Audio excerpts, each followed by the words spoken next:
दो प्रकार के भक्त हैं, एक प्रभु से चाहने वाले हैं और एक प्रभु को चाहने वाले हैं। तो प्रभु मानो पूछना चाहते हैं कि मुझसे चाहते हो कि मुझको चाहते हो। यदि मुझसे चाहते हो तो संसार के लोग भी मजदूरी नहीं रखते मजदूर की, तो मैं क्यों रखूंगा। यदि प्रभु से चाहते हैं तो हमारी फिर भक्ति साधना एक मजदूरी की तरह है। मजदूर ने सवेरे से शाम तक मजदूरी की और फिर उसको जो उसका परिणाम था वो दे दिया गया। तो मुझसे चाहते हो तो ठीक है, मैं मोक्ष तक उठा के दे देता हूं, सोचता नहीं हूं। लेकिन यदि मुझको चाहते हो, मेरी सेवा चाहते हो, मेरी लीला में प्रवेश चाहते हो, तब तो मैं परखूंगा। 10-20 रुपया का घड़ा ठोक बजा करके लोग लेते हैं, तो जीव को भगवान स्वीकार करेंगे तो थोड़ा देखेंगे तो सही। गोपांगनाओं ने कह दिया, प्रभु हम तो आपकी हैं, आपसे नहीं चाहती, आपको चाहती हैं। अनंत जन्म बीत गए, आपसे चाहते चाहते चाहत पूरी नहीं हुई। क्यों? क्योंकि चाहने का एक स्वभाव है।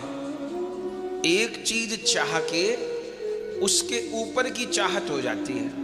दुकानदार को आज 1000 रुपया का लाभ हुआ तो अगले दिन 1500 की आशा हो गई, 1500 का हुआ तो 2000 की हो गई, 2000 का हुआ तो 4000 की आशा हो गई। तो लाभ जिमि प्रति लाभ लोभ अधिकाई, प्रत्येक लाभ पर लोभ बढ़ता है।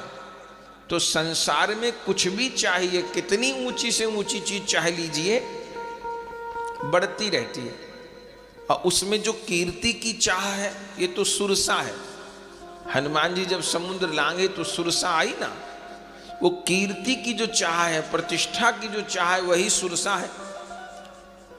हनुमान जी 1 योजन के बने वो 2 योजन की बन जाए, हनुमान जी 2 के बने वो 4 की बन जाए, वो 8 की बने वो 16 की बन जाए, 32 की बन जाए। सुरसा बढ़ती ही चली जाए।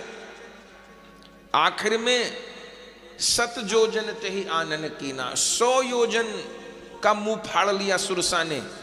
हनुमान जी चाहते तो 200 योजन के हो जाते, लेकिन हनुमान जी ने देख लिया कि इस प्रतियोगिता में कुछ रखा नहीं है। 2 मित्र थे,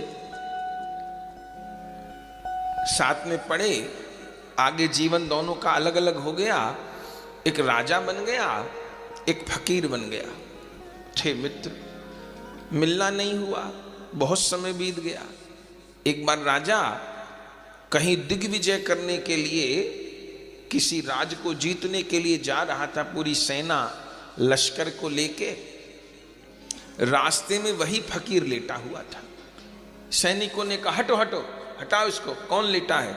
राजा साहब की सवारी जा रही है। अब वो फकीर अपनी मस्ती में हटे ही नहीं, लेटा हुआ था।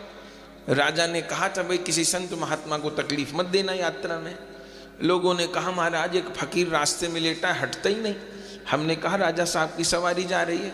राजा उतर के आया, देखूं कौन फकीर। देखा तो पहचान लिया, ये तो मेरा मित्र है। उन्होंने कहा, तुम क्या बन गए? बोले, हम फकीर बन गए। बोले, तुम क्या बन गए? बोले, हम वजीर बन गए। बोले, कहाँ जा रहे हो? बोले, इतने राज मैंने जीत लिए हैं और इतने राज जीतने बाकी हैं। बोले, फिर क्या करोगे? बोले, फिर इतने राज जीत के आराम से बैठूंगा, आराम से पांव फैला के सोऊंगा, आराम से बैठूंगा, इतने राज जीत के। फकीर ने कहा, तू इतना कुछ करके आराम से बैठेगा और मैं आज पहले से ही आराम से बैठा हूं।